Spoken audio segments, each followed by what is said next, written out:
Channel subscribe करने के लिए बेल आइकन को प्रेस कर दें ताकि नोटिफिकेशन को मिलते रहे। जय भी सेबी और बैंक प्रमोशन के संदर्भ से हम लोग बात करें। Indian bank of India promotion exam का प्रीवियस क्वेश्चन से clerks officer question bank start करने से अपना छोटा सा अनाउंसमेंट है। Indian bank of India promotion exam clerks officer course content है जो कि purely for Indian bank of India promotion exam के लिए बनाया जाता है, जहां आपको वीडियो लेक्चर कोर्सेज हो जाएगा, सर्कुलर्स के सारी वीडियोज हो जाएंगे, क्वेश्चन से डिस्कशन वीडियोज हो जाएगा, नोट्स हो जाएगा, पीडीएफ में 3,000 क्वेश्चन बैंक हो जाएगा, 20 मॉक टेस्ट हो जाएगा। प्राइस रखा गया 2,000 रुपये 6 महीने की वैलिडिटी के लिए, 3,000 रुपये लाइफ लॉन्ग वैलिडिटी के लिए। पहले सवाल बात है, which of the following is not correct as regards suspicious transaction report, STR। ठीक है, STR को हम सस्पिशियस ट्रांजेक्शन रिपोर्ट बोलते हैं। उसके संदर्भ में कौन सी बात सही नहीं वो पूछ रहा है। ये ऑप्शन हो जाएगा, the report has to be submitted to head office every month. Report को हर एक महीने हेड ऑफिस भेजना पड़ता है। बी ऑप्शन है, once a transaction is identified as suspicious same should be reported to respective general office within the prescribe time frame. एक बार ट्रांजेक्शन को पता चल जाता है कि सस्पिशियस है, इसी चीज़ को आप रिपोर्ट करेंगे जनरल ऑफिस में जो प्रिस्क्राइब टाइम फ्रेम है।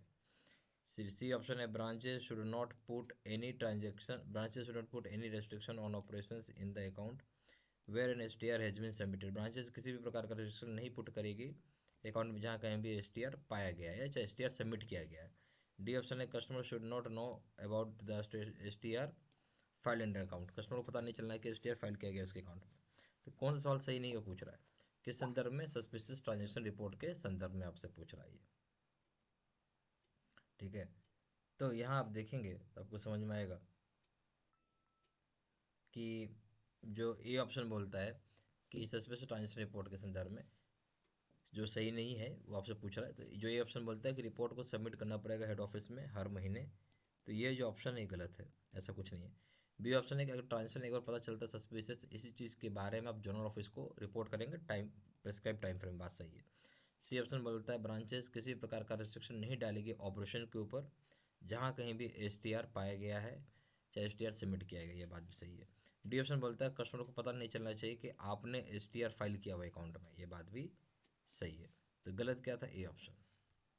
क्वेश्चन नंबर 2 में आइए, which of the following is not correct as regards monitoring of transaction in the accounts of non governmental organisation. बोलता कौन सा बात सही नहीं है जहाँ मॉनिटर किया जा रहा है ट्रांजेक्शन नॉन गवर्नमेंट ऑर्गेनाइजेशन का। ए ऑप्शन है, all accounts of NGO should be properly identified and complete, current data is fed into the financial system so it's the accurate data base of NGO account.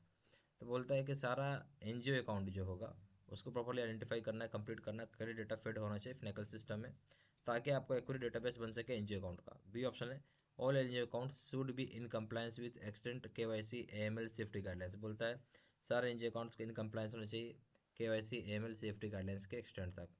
C option है, transactions in the account are properly scrutinised with enhanced due diligence on continuous basis. Transactions को, जो account में transactions होंगे उसको properly scrutinise करना होगा enhance due diligence के हिसाब से और लगातार होना चाहिए कंटिन्यूस बेसिस पर। डी ऑप्शन हो जाएगा, monthly report regarding satisfactory conduct of NGO account to be submitted to जेडो। मंथली आपको एक रिपोर्ट सबमिट करना होगा satisfactory conduct of NGO account का जेडो के यहाँ। सवाल क्या, तो कौन सा बात सही नहीं है? मॉनिटरिंग ऑफ ट्रांजेक्शन की बात कर रहे हैं नॉन गवर्नमेंट ऑर्गेनाइजेशंस का। जो ये ऑप्शन बोलता है, ये ऑप्शन बोलता है कि आप सारे NGO अकाउंट को प्रॉपर्ली आइडेंटिफाई किया जाता है, कंप्लीट किया जाता है, क्रेडिट डेटा फिट किया जाता है फाइनेंशियल सिस्टम में ताकि एक्यूरेट डेटाबेस बन सके NGO अकाउंट का। क्या बात सही है? सही है। बी ऑप्शन बोलता है सारा NGO अकाउंट को इन कंप्लायंस करना होगा KYC AML सेफ्टी गाइडलाइंस के हिसाब से। क्या बात सही है? बिल्कुल सही है। सी ऑप्शन बोलता है ट्रांजेक्शन जो अकाउंट में होगा प्रॉपर्ली स्क्रूटनाइज होना चाहिए, इनहेंस ड्यू डिलिजेंस होना चाहिए कंटिन्यूस बेसिस के ऊपर, यानी लगातार। क्या बात सही है? बिल्कुल सही है। डी ऑप्शन हो जाएगा, a monthly report regarding satisfactory conduct of NGO accounts to be submitted to जेडो। बोलते हैं कि मंथली रिपोर्ट जो होगा satisfactory conduct of NGO account का, इसको आप सबमिट करेंगे जेडो के यहाँ। क्या बात सही है? बिल्कुल सही है। गलत नहीं, ये बात गलत है। तो आपको मंथली को रिपोर्ट सबमिट नहीं करना है NGO अकाउंट का जेडो में सेटिस्फैक्ट्री कंडक्ट का, ये गलत हो गया ऑप्शन, तो डी ऑप्शन हो जाएगा। क्वेश्चन नंबर 3 में आइए, in case of medium risk customer category full KYC should be opted in. बोलते अगर मीडियम रिस्क कस्टमर कैटेगरी है तो फुल KYC आपको करना होगा कितने समय में? A option 3 years, B option 5 years, C option 8 years, D option 10 years. तो सही ऑप्शन हो जाएगा आपका यहाँ पे सी, 8 ईयर्स। क्वेश्चन नंबर 4 में आइए, in case of high risk customer category full KYC should be opted in. अगर high risk customer category full KYC कब ऑप्टेड करेंगे? ए ऑप्शन है 1 year, B option 2 years, C option 3 year, D option है 5 year. सही option क्या हो जाएगा इस केस में? हो जाएगा आपका सही option 2 years, B option. Question 5 में, which of the following document is not officially valid document, इनमें से कौन सा जो है डॉक्यूमेंट ऑफिशियली वैलिड डॉक्यूमेंट नहीं है। A option Aadhaar card, B option national population register, C option PAN card, D option है job card issued by NREGA. सही ऑप्शन क्या हो जाएगा? तो इस केस में कौन सा ऑफिशियली वैलिड डॉक्यूमेंट नहीं आपसे वो पूछा जा रहा है। तो जिसमें क्या हो जाता है, फ़ोटो, जहाँ आपको फ़ोटो भी हो और एड्रेस भी हो, दोनों होना चाहिए, फ़ोटो प्लस एड्रेस, तो उसको हम वैलिड मानते हैं। अगर नहीं है तो नहीं मानेंगे।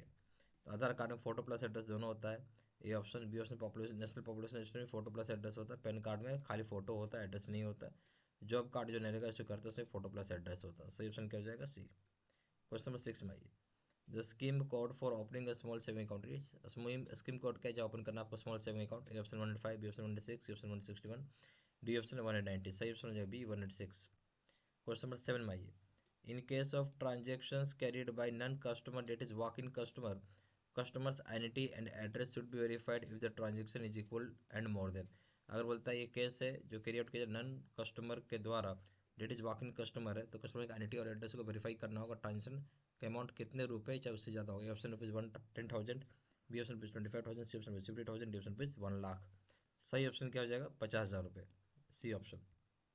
क्वेश्चन नंबर 8 में आइए, in case of a small account maximum credit in a financial year should not exceed, बोलता है अगर स्मॉल अकाउंट है तो मैक्सिमम क्रेडिट एक फाइनेंशियल में कितने ज़्यादा नहीं होगा। Option rupees 10,000, B option rupees 50,000, C option rupees 1,00,000, D option rupees 10,00,000। सही ऑप्शन हो जाएगा बी रुपीज़ 50,000। क्वेश्चन नंबर 9 में आइए, at any particular point of time the balance in small account should not exceed, बोलते किसी पार्टिकुलर पॉइंट ऑफ टाइम में balance जो होगा स्मॉल अकाउंट में एक्सीड नहीं होना चाहिए, कितने से ज़्यादा। A option rupees 10,000, B option rupees 50,000, C option rupees 1,00,000, D option rupees 2,00,000। सही ऑप्शन हो जाए किसी पॉइंट ऑफ टाइम में जो बैलेंस होगा स्मॉल अकाउंट में होगा 50 रुपये ज़्यादा नहीं होना चाहिए, बी ऑप्शन। क्वेश्चन नंबर 10 में आइए, counterfeit currency report has to be submitted within dash dash from the occurrence of transaction, यानी जाली नोट होता है आपको बरामद होता है, जाली नोट की जो करेंसी रिपोर्ट होती है उसको सबमिट करना पड़ता है कितने दिन के अंदर, जिस दिन से ट्रांजेक्शन हुआ है। A option 7 working days, B option 15 working days, C option 30 working days, D option 60 working days. सही ऑप्शन ए 7 वर्किंग डेज। यहाँ हमारे पास Union Bank of India promotion exam का क्लर्क्स ऑफिसर के लिए कोर्स कंटेंट होता है जो कि purely for Union Bank of India promotion exam के लिए बनाया जाता है, जहाँ आपको वीडियो लेक्चर कोर्स हो जाएगा, सर्कुलर की सारी वीडियो हो जाएगी, क्वेश्चन से डिस्कशन वीडियो हो जाएगा, नोट्स हो जाएगा, पीडीएफ में 3,000 क्वेश्चन बैंक हो जाएगा, 20 मॉक टेस्ट हो जाएगा। प्राइस रखा गया है 2,000 रुपये 6 महीने की वैलिडिटी के लिए, 3,000 रुपये लाइफ लॉन्ग वैलिडिटी के लिए। ज़्यादा जानकारी के लिए कॉल कर सकते हैं, व्हाट्सअप कर सकते हैं, नंबर हो जाएगा 4x9685127, या फिर वेबसाइट पर जाकर डायरेक्टली ऑनलाइन ऑर्डर प्लेस कर सकते हैं। वेबसाइट हो जाएगा www.jbstudymaterial.com, email एड्रेस 3 एट जी मेल.com, सारा इन्फॉर्मेशन मैंने इसी वीडियो के डिस्क्रिप्शन बॉक्स में डाल दिया। Thank you very much.